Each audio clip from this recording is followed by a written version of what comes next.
شروع کرتا ہوں اللہ کے نام سے جو بڑا مہربان اور نہایت رحم کرنے والا ہے۔ حضرت ابو موسیٰ اشعری رضی اللہ تعالیٰ عنہ سے روایت ہے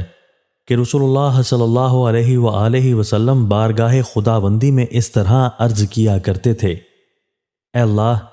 میری خطا، میرے قصور معاف کر دے، اور علم و معرفت کے تقاضے کے خلاف جو نادانی کا کام میں نے کیا ہو اس کو معاف فرما دے،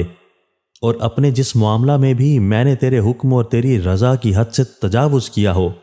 اس کو بخش دے۔ اے میرے اللہ،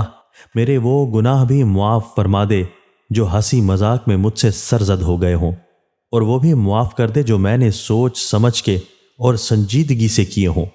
میرے مالک، میری وہ خطائیں بھی معاف کر دے جو بلا ارادہ مجھ سے سرزد ہو گئی ہوں، اور وہ بھی معاف فرما دے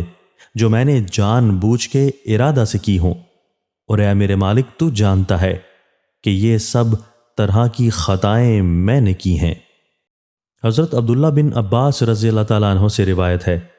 کہ رسول اللہ صلی اللہ علیہ وآلہ وسلم نے ارشاد فرمایا: جو بندہ استغفار کو لازم پکڑ لے، یعنی اللہ تعالیٰ سے برابر اپنے گناہوں کی معافی مانگتا رہے،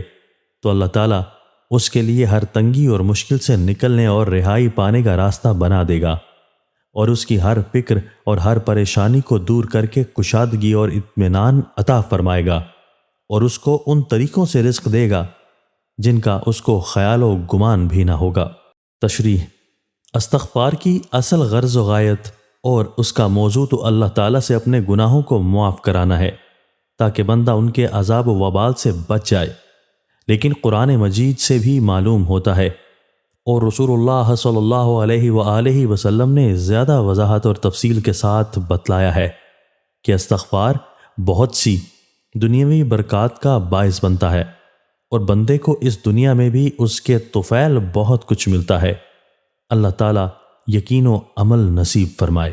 ملحوظ رہے کہ یہ وعدہ صرف زبان سے کلمات استغفار پڑھنے پر نہیں ہے، بلکہ استغفار کی حقیقت پر ہے،